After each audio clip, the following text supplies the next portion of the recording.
नारायण से प्राकृत तथा वैकृत सृष्टि का विस्तार।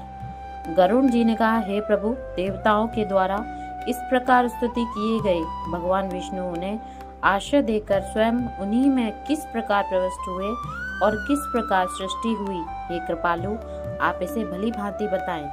श्री कृष्ण ने कहा, वे भगवान महाप्रभु उन संबंध रहित तत्वों में प्रविष्ट हैं, इससे उनमें शोभ उत्पन्न हुआ। सबसे पहले भगवान ने हिरण्यात्मक ब्रह्मांड की सृष्टि की, जो 50 कोटि योजन में चारों ओर विस्तृत था।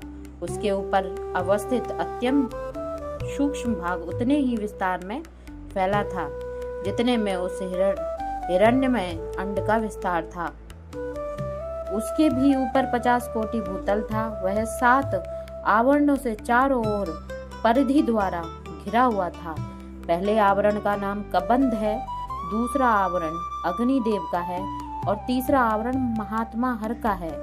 चौथा आवरण आकाश का है, पांचवा आवरण अहंकार का है, छठा आवरण महतत्वात्मक है और सातवां आवरण त्रिगुणात्मक है। इसके अनंतर अव्याकृत आकाश है। इसके विस्तार की कोई सीमा नहीं है। इसी मंडल के मध्य में अव्यय हरि विराजमान रहते हैं। 8वां आवरण आकाश का है। उसके मध्य में विरजा नदी है। इसकी परिधि 5 योजन विस्तीर्ण है। यह अतिशय पुण्यवती नदी है। विरजा नदी में भली भांति स्नान करके लिंग देह का भी परित्याग कर हरि के मोक्ष पद की प्राप्ति होती है।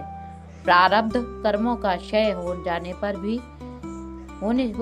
ही विरजा नदी में स्नान करना संभव होता है। हे खगेश्वर, प्रलय में भी इस विरजा नदी का लय नहीं होता।